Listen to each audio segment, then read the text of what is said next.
Welcome to the Modern Homesteading Podcast. We have allowed ourselves to become so disconnected and ignorant about something that is as intimate as the food that we eat. Be prepared to grow your own for victory. God said, I need somebody strong enough to clear trees and heave bales, yet gentle enough to yean lambs and wean pigs and tend the pink-combed pullets who will stop his mower for an hour to splint the broken leg of a meadowlark.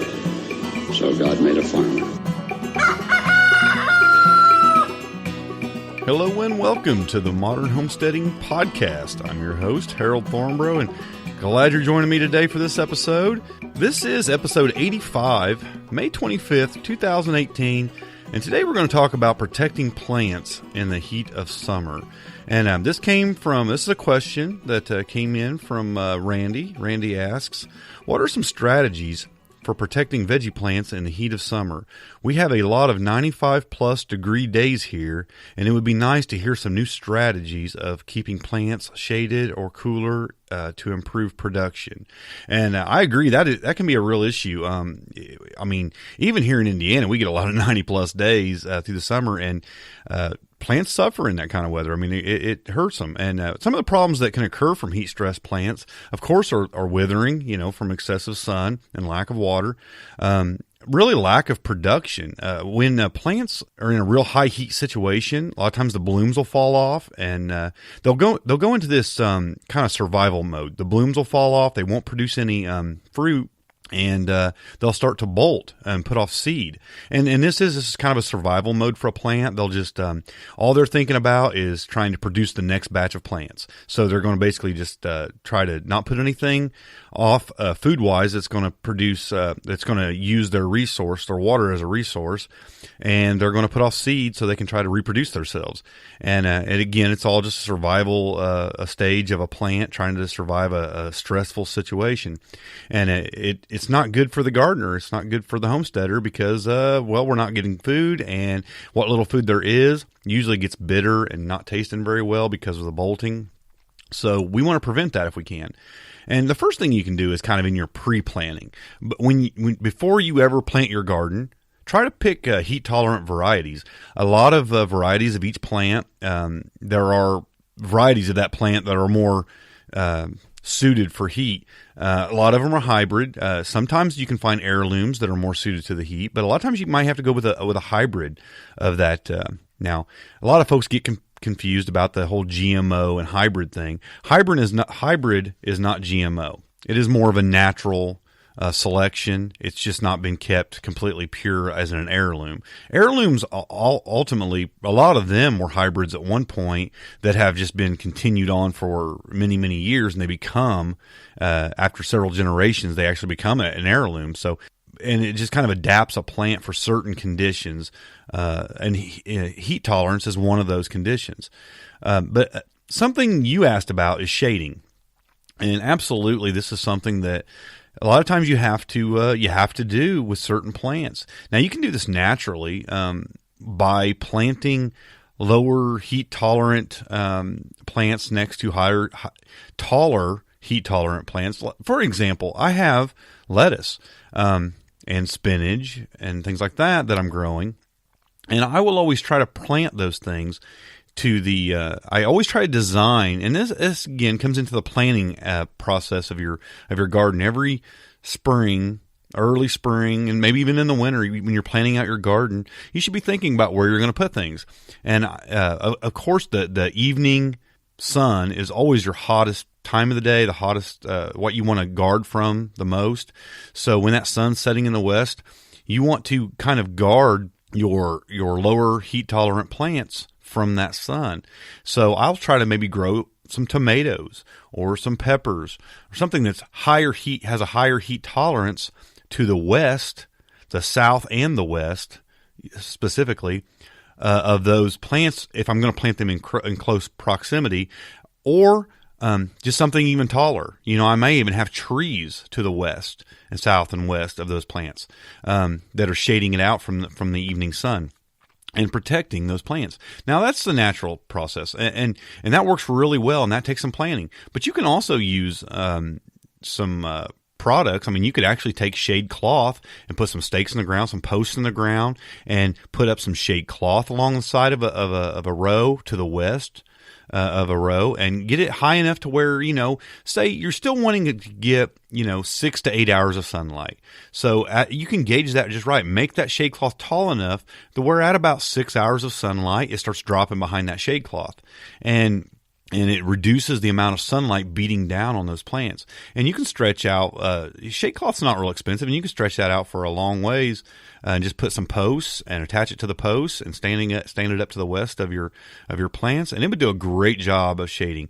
Now, I have such a small place here that I just tried to set my place up in a natural state where I have trees in certain locations that will shade out certain things. I try to create microclimates. I actually have a couple ponds I've put in, and I have trees, and I have tall plants.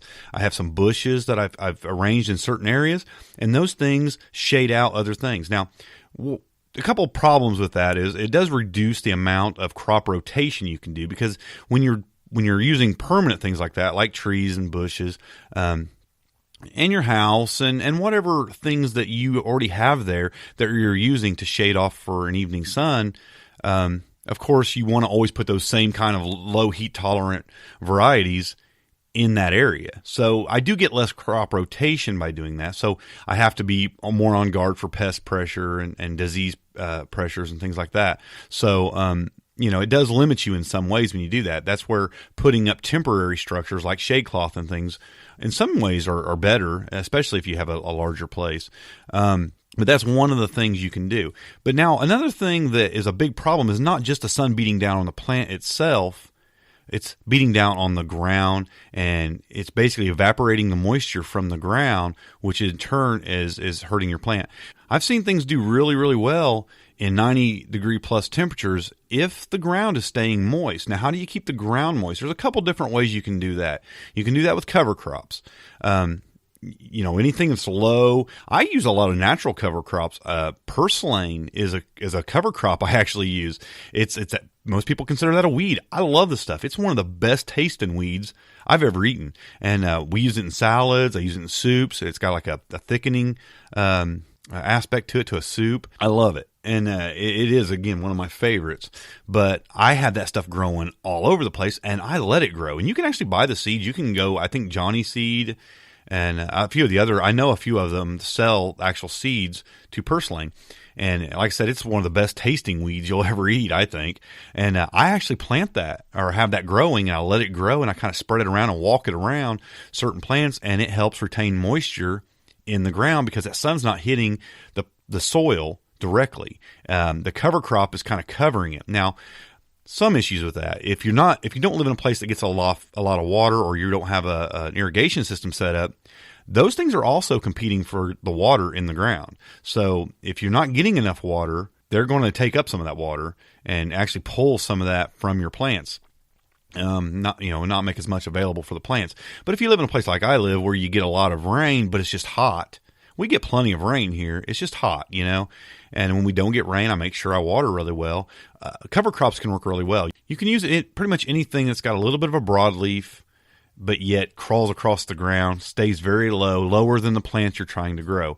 So, like I said, purslane's my go-to around here. We have it in several places. Now, I do a lot of chop and drop too, which is mulch. So using mulch is a big thing. I use my comfrey like crazy. I chop it constantly. I'm dropping it around plants. I'm keeping the ground covered with comfrey.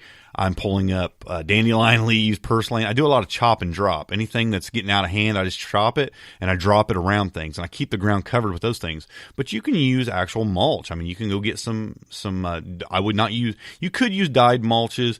I'm always leery about the dyes. I don't know a lot about what they're using. I guess if I know that it's a very, it's a safe mulch, dyed mulch, I think it looks good. I do use some colored mulches around some of my paths and around some of my flower gardens, but around my plants I use just plain shredded wood mulch, and I put some of that down around some things. So that, again, you're covering the ground, you're keeping the sun from beating down the ground. And if you live in a place where you're not getting enough rain, a mulch is probably better than a cover crop because, of course, the mulch is not competing for the the water in the ground. So you're covering it up, and it's retaining the moisture in that soil, and your plants are going to do a lot better if the ground is staying cool and moist. You'd be surprised how well the plants can actually endure the heat itself. Not all plants, but a lot of plants can endure it a lot better. So you can use ground cover in mulches. Now you can also use commercial ground covers. They actually sell. It's a plastic type material that I'm not even sure what it's made out of, but I don't use it.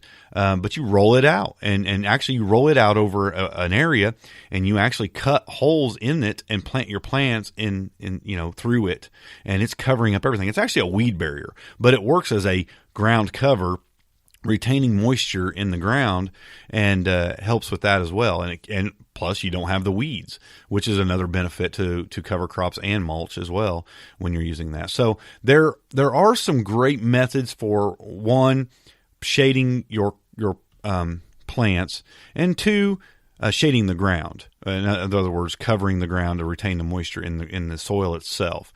Now, there also are some alternatives to traditional growing if you're in extremely harsh climates, and say you don't have the shade, and it's going to take you a while to maybe put things up or grow things tall enough, or the setup isn't right for you.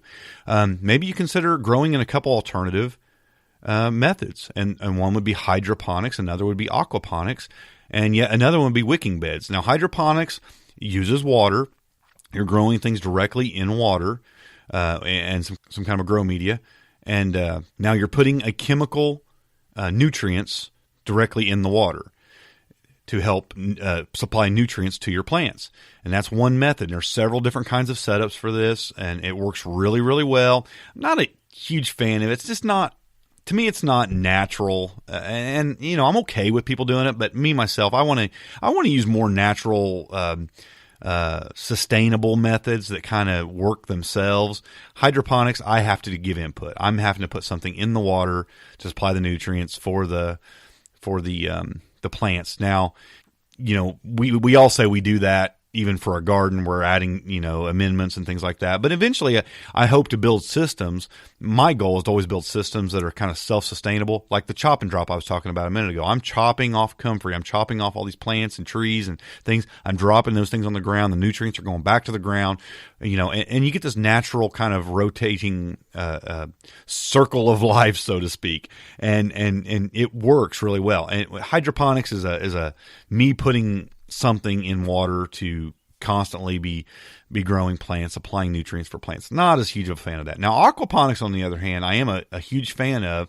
I'm going to be working on an aquaponics system. I picked up two 275-gallon IBC tanks just last weekend. So I'm excited about getting on to work on those pretty soon. And I'm actually going to make an aquaponics setup here real soon, and I'll be talking about that, I'm sure, on the podcast. But so aquaponics I'm a fan of, and that's using fish waste to create the nutrients for the plants, and you get a rotation of water. You're growing the plants in a grow media again, but the fish are supplying the nutrients for the plants. So again, it's a great alternative, and it works really well in really hot weather, because you have this constant flow of cool water being around the roots of the plants, and it's helping to sustain that plant by keeping it cooler, and plus just the water is creating a kind of a microclimate, which is really keeping things just a lot cooler, a lot healthier, and you're able to grow a lot of things in an aquaponics system in a really hot climate that you wouldn't be able to just pop into the ground and grow. So it works really well. Also, I said wicking beds. Wicking beds can be done with hydroponics or aquaponics, but they can also just be done without any of that. I mean, you can actually just build a wicking bed and put the water in it yourself, and just maybe say once or twice a week, go out there and you fill basically the bottom of the wicking bed with water. It keeps that soil moist. It keeps the plants moist, and it actually, again, creates a little bit of a microclimate because you have that cooler water being held underneath the soil. It's helping to create a sort of microclimate for the plants above it, and it works really well for hot weather as well. So there's some alternatives to traditional growing in harsher climates that are pretty well known to work really well. So I hope that gives you some ideas of some things you do. Not ideal for every situation. If you're growing long rows of crops and, some of these things can get really complicated, but that's why I'm a big proponent of permaculture and creating microclimates and such like that, because it does work really well for things like this. When you're in an extreme place with just any kind of extreme weather, heat or cold, even permaculture can have its advantages. So I hope that helps you. I hope it gives you a few ideas, and I hope you can make some of these ideas work in your situation. And if you have any more questions, you can call them or text them in. And by the way, you can submit a question for this new format of podcast. You can send your questions to ask@smalltownhomestead.com, or you can call or text in your questions. It's to our Google voicemail number, which is 765-203-1949. And you can just submit as many questions you want, as often as you want, and I'll try to get to as many of them as I can. I hope you're liking the new format, but that's how you get on a show like this. That's how you ask your questions, and I'm hoping we can keep this going for a long time and put out multiple shows per week. I enjoy it. I can go through them a lot quicker, and it's a little bit easier to do the podcast, and I feel like we answer a lot more questions and cover a whole lot more topics this way. So I do have a recommendation for you along these lines of growing in a more harsh climates, and that's a YouTube channel I want to tell you about.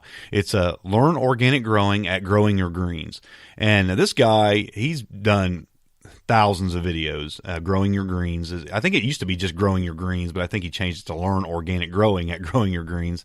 But I put a link to that YouTube channel in the show notes because it's really good. I think you'd like his stuff. He's kind of funny. I mean, you got to kind of get used to the guy because he's different, but I like him. He's pretty kind of down to earth and got a good sense of humor, but he's a little different. He's not overly professional sometimes, which I like. I'm not either, so we kind of relate on that way.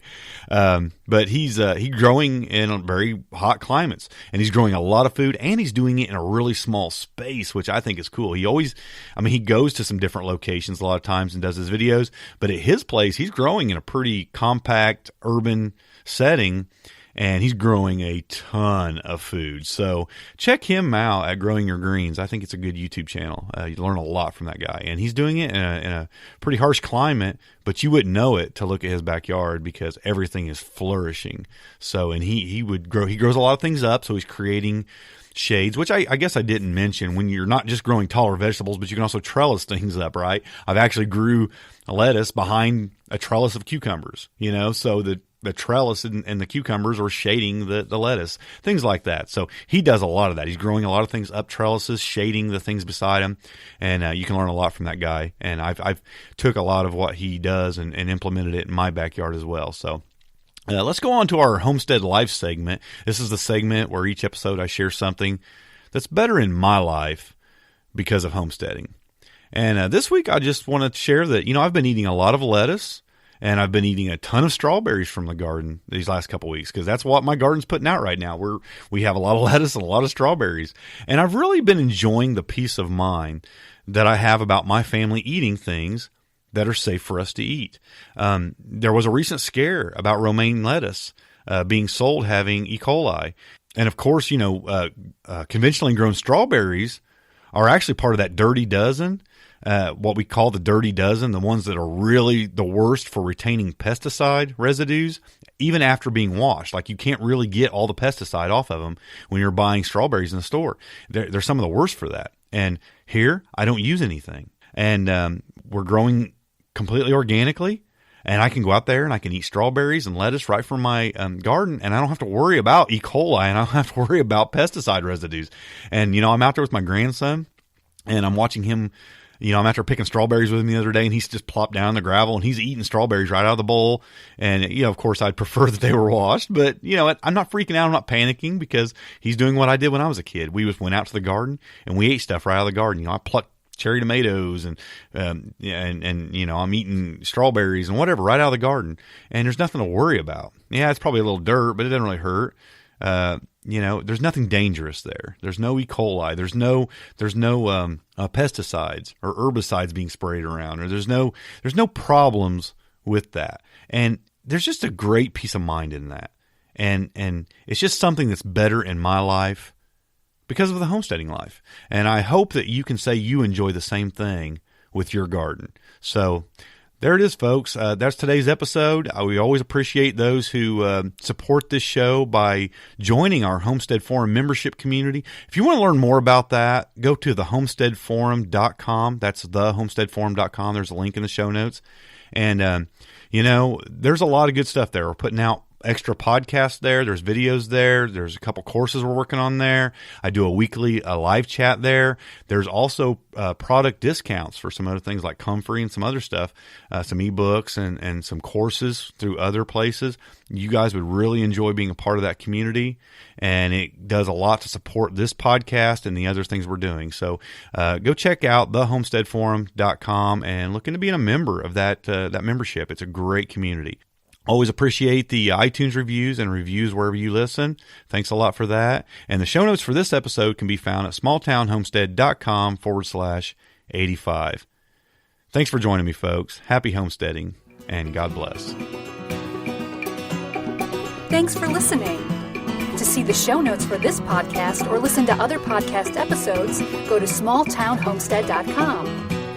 There you can also read our blog, connect with us on Facebook, Twitter, and Google+, and take advantage of the many resources we make available to help you along in your homesteading journey. Please share this podcast and help us to carry out our mission of helping others to homestead today for a better tomorrow.